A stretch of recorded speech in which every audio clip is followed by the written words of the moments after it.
Assalamu alaikum wa rahmatullah, j'espère que vous allez bien.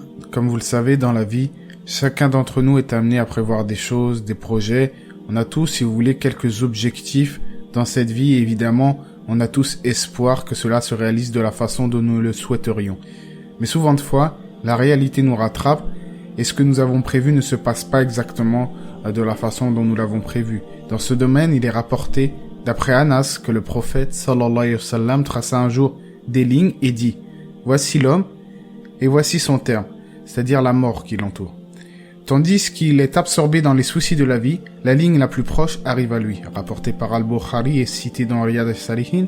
Également, d'après Ibn Mas'ud, le prophète, sallallahu alayhi wa sallam, traça un jour un carré et traça au milieu une ligne qui en sortait, puis il dit « Voici l'homme et voici son terme qui l'entoure ». Le trait qui sort du carré est son espoir et ces petites lignes sont les accidents. Si celui-là lui manque, l'autre le touchera. Si celui-là lui manque, le troisième, et si le troisième le manque, le quatrième le touchera, etc. Ce hadith est également rapporté par Al-Bukhari et cité dans Riyad al-Salihin. Vous pouvez voir sur l'illustration le schéma de ce hadith. Donc, vous avez vu, donc c'est-à-dire que le terme qui l'entoure, c'est-à-dire que la mort elle peut survenir d'un moment à l'autre, n'importe quand, que ça soit proche ou lointain. Et les accidents, eux, s'il y en a un qui devait vous toucher, qui ne vous touche pas, il y en a un autre qui arrive juste après, etc., etc.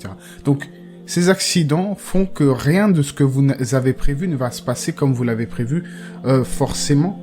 Donc, ce que nous pouvons retenir de ce schéma et de ces leçons enseignées par le prophète, c'est que la ligne de notre espoir et de nos ambitions terrestres est entourée, est englobée par, si vous voulez, la mort, par le terme. Et en plus, est rattrapée par divers accidents, une multitude d'incidents qui peuvent subvenir d'un instant à l'autre. Je pense que vous l'avez sans doute remarqué dans votre vie, que rien ne se passe exactement comme vous l'avez prévu, que ce soit des épreuves en vue de vous punir pour un péché que vous avez fait, au contraire, vous qui avez une noble foi envers Allah, qui êtes assidu, Allah décide de vous éprouver en fonction de votre foi, comme Allah il a éprouvé les prophètes ou autres. Peu importe, dans tous les cas, il y aura des choses que vous n'avez pas prévues. Mais est-ce que nous en tirons des leçons? C'est ça la grande question, puisqu'on a tous des imprévus, des musulmans, des non-musulmans, on a tous des imprévus, mais est-ce que nous, qui sommes croyants, nous qui croyons en Allah, on arrive à tirer des leçons de ces incidents et de ces imprévus?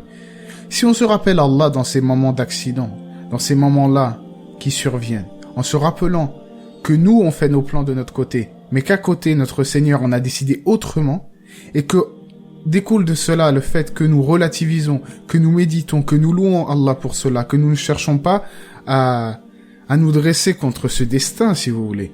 Alors, masha'Allah. Mais si au contraire, à chaque accident qui arrive que nous n'avions pas prévu,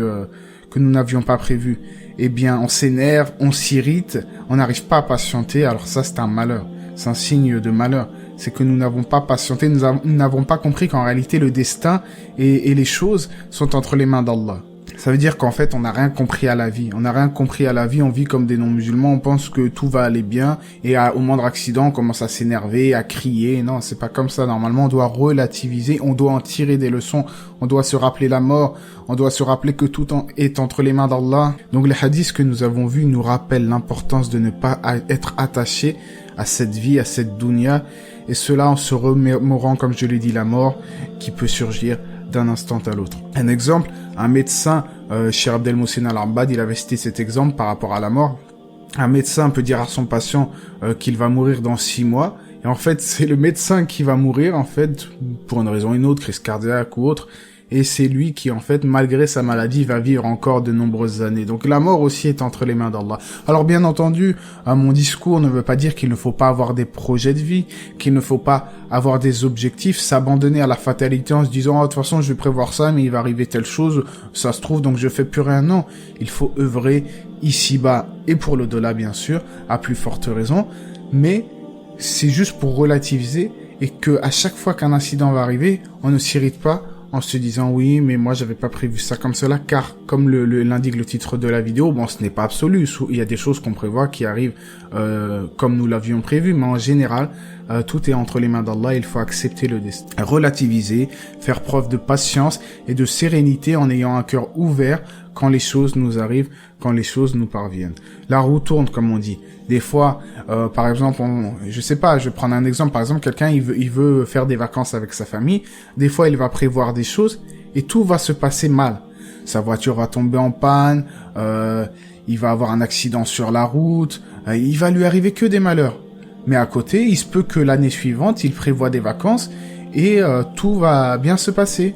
Il va avoir une mosquée juste à côté de son hôtel, il va rencontrer quelqu'un de bien, il va se passer des choses qu'il n'avait pas prévues dans le bien. C'est-à-dire que les imprévus, ils ne sont pas forcément négatifs, bien évidemment. Mais tout ça, comme je le disais, pour relativiser sur cette vie qui n'est qu'une succession d'imprévus, d'incidents qu'il faut savoir gérer, qu'il faut savoir accepter et auxquels il faut savoir faire preuve de patience et de sérénité. En étant continuellement satisfait du destin qu'Allah nous a réservé, tout en se rappelant évidemment le but principal de nos vies, qui est évidemment l'adoration d'Allah, l'au-delà, et les objectifs de cette vie, bien évidemment, cela n'est pas mauvais, mais il ne faut pas que ça passe en premier plan, en délaissant notre religion.